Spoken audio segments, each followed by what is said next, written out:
నమస్తే, welcome to reflection Bharat. నేను మీ Amogh Deshapati.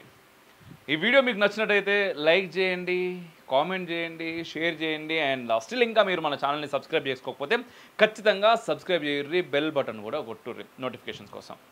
And reflection మనకి 4,30,000 పైచీలుకున్నటువంటి ఒక సబ్స్క్రైబర్స్ ఉన్నటువంటి ఒక ఛానల్ని వదిలేసి మన రిఫ్లెక్షన్ భారత్ అని మళ్ళీ కొత్త ఛానల్ స్టార్ట్ చేసాం. మళ్ళీ మన వర్క్ మొదటి నుంచి ప్రారంభమైంది. దీనికి అన్ని రకాల మీ సపోర్ట్ మాకు కావాలి. ఈ ఛానల్ నిలబడాలి. అట్ ది సేమ్ టైం మన గ్రూప్ ఆఫ్ ఛానల్స్ని కూడా మీరు సబ్స్క్రైబ్ చేసుకునే ప్రయత్నం చేయండి. ప్రతి ఛానల్లో మనం కంటెంట్ ఇస్తున్నాం, కంటెంట్ని ఫాలో అవ్వండి. ఆర్థికంగా కూడా మీ సహకారం మాకు చాలా చాలా చాలా అవసరం. మీరు పంపే ప్రతి రూపాయి మాకు చాలా ఇంపార్టెంట్. బీహార్ ఎన్నికలకు మరో 3 నెలల సమయం ఉన్నది. పశ్చిమ బెంగాల్ ఎన్నికలకు 7 నెలల గడువు ఉన్నది. కానీ అప్పుడే చిందులేసుడు మొదలుపెట్టిర్రు మజ్లిస్ ఎంపీ ఓవైసీ, పశ్చిమ బెంగాల్ సీఎం మమతా బెనర్జీ.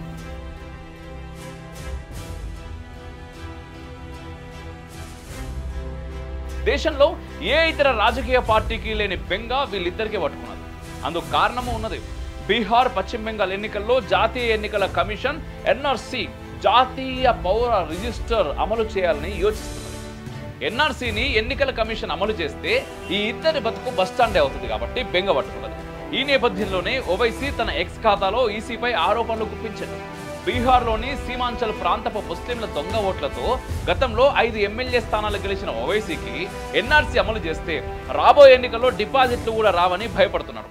నేను డబ్బు కోసం వేరే పని చేస్తూ దాంట్లో నుండి వచ్చిన డబ్బు మీ నుండి వస్తున్న సహాయంతో ఈ 2 సంవత్సరాల్లో ఇంత పని చేస్తే, ఏ పని చేయకుండా ఇది మాత్రమే నా పని అనుకుంటే అవుట్పుట్ ఎలా ఉంటుందో ఒక్కసారి ఆలోచించండి.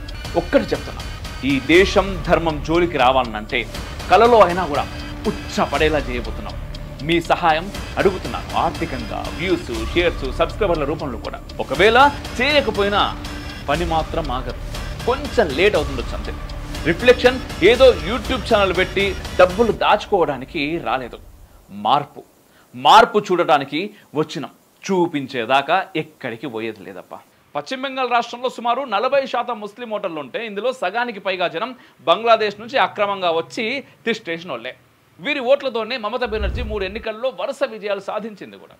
బీహార్లో 2020లో జరిగిన ఎన్నికల్లో సీమాంచల్ ప్రాంతంలో మజ్లిస్ పార్టీ పోటీ చేసి 5 స్థానాలు కైవసం చేసుకుంది. తర్వాత కాలంలో మజ్లిస్ ఎమ్మెల్యేలంతా పార్టీ మారి ఆర్జేడీలో చేరిపోయారు. రాబోయే ఎన్నికలలో సైతం మరిన్ని స్థానాల్లో పోటీ చేసి విజయం సాధించాలని మజ్లిస్ పార్టీ భావిస్తున్నది. ఇప్పటికే కసరత్తు మొదలుపెట్టింది కూడా. సీమాంచల్ ప్రాంతం పశ్చిమ బెంగాల్లోని జల్పాయ్గురి, కూచ్బిహార్, ఉత్తర దినాజ్ ప్రాంతాలకు సమీపంలో ఉంటుంది. పశ్చిమ బెంగాల్ మీదుగా బంగ్లాదేశీయులు సీమాంచల్ ప్రాంతంలోకి వస్తున్నట్టు సాక్షాత్తు వామపక్ష అనుకూల పత్రిక the Hindu alert sounded in Bihar border districts over Bangladesh situation పేరిట ఓ ప్రత్యేక కథనమే ప్రచురించింది. బీహార్లోని ఈశాన్య ప్రాంతం అక్రమ వలసదారుల ప్రమాదంలో ఉన్నదని, సీమాంచల్ అతి జనసాంద్రతకు కూడా ఈ వలసలే కారణమని కూడా ఈ కథనం విశ్లేషించింది. గతేడాది జనవరిలో బంగ్లాదేశ్ అల్లర్ల సమయంలో ఈ వలసలు మరింత పెరిగినాయనేది ఒక అంచనా. 1971 బంగ్లాదేశ్ ఆవిర్భావం తర్వాత గడిచిన 5 దశాబ్దాలుగా బంగ్లాదేశ్ నుంచి ముస్లింలు, ముఖ్యంగా స్వదేశంలో అణచివేతకు గురవుతున్న రోహింగ్యా ముస్లింలు భారత్లోకి ఆక్రమంగా ప్రవేశిస్తూ ఉన్నారు. 2020లో కేంద్ర పౌరసత్వ సవరణ చట్టం సిఏఏ అమల్లోకి తేవడంతో అక్రమ వలసదారుల గుర్తింపు మొదలైంది. అక్రమ వలసదారుల గుర్తింపు ముగిసిన తర్వాత జాతీయ పౌర రిజిస్టర్ ఎన్ఆర్సీ అమలు చేయడం తప్పనిసరి. ఎన్ఆర్సీ అమలుకు ముందు కేంద్రం జాతీయ జనాభా పట్టిక ఎన్పిఆర్ చేయాలని యోచిస్తున్నది. అయితే బీహార్లో ఆ రాష్ట్ర ప్రభుత్వం ఈ మధ్య కాలంలో కులగణన చేపట్టింది. కులగణన సమయంలో కొంతమేర వివరాలు వెల్లడయ్యే అవకాశం ఉన్నది. కాబట్టి రాబోయే ఎన్నికలల్లో ఓటర్ల జాబితాకు సవరణ చేపట్టే పనిలో పడింది. ఎన్నికలు 3 నెలలు ఉందనగా ఓటర్ల జాబితాను ఎలా సవరిస్తారంటూ హైదరాబాద్ ఎంపీ అసదుద్దీన్ ఓవైసీ, పశ్చిమ బెంగాల్ సీఎం మమతా బెనర్జీ విమర్శలకు దిగారు.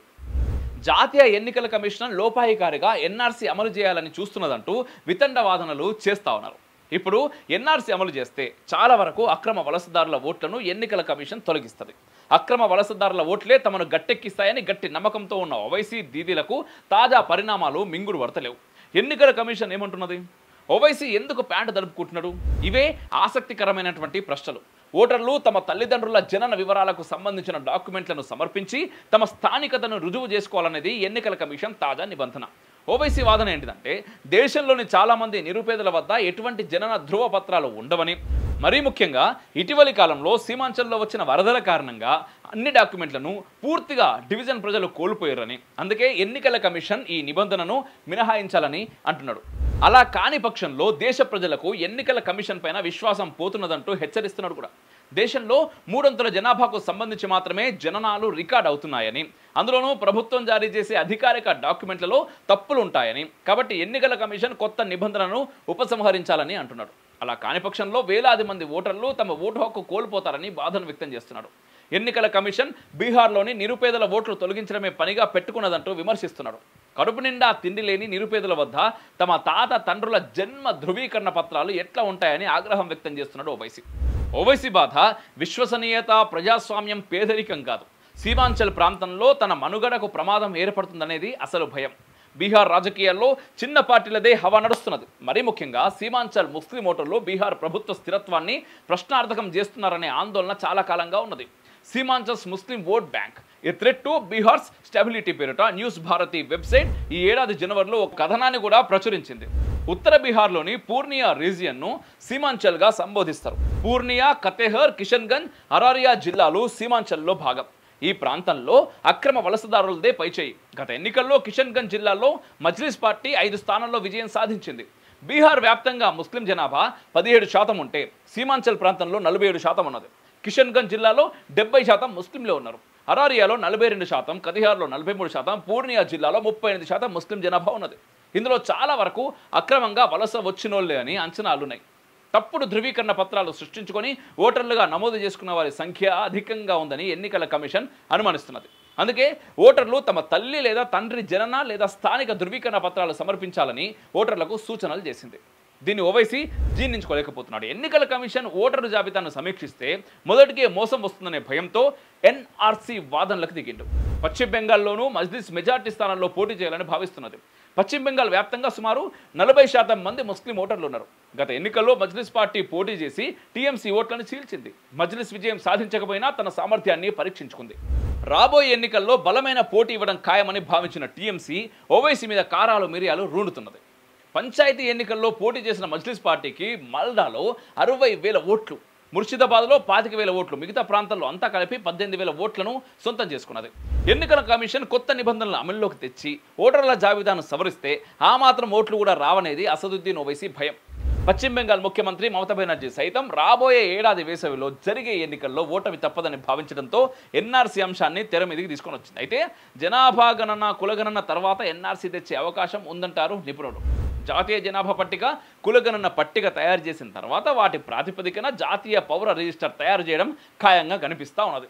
దీనిపైన మీ అభిప్రాయాలు కూడా తప్పకుండా తెలియజేయండి. సేమ్ టైం తెలుగు రాష్ట్రాల్లో ఇవన్నీ అవసరమా, మనకు అవసరమా అని అనుకునేటోళ్ళు ఓసారి సోచాయించురవా. చెప్తున్నా కదా, శాతాలు 40%, 38%, 50%, 28% అని చెప్పేసి ఆ శాతాలు 60%కి వచ్చిన తర్వాత ఏమవుతుంది అది కూడా మీరు కామెంట్ రూపంలో తెలియజేసే ప్రయత్నం చేయండి.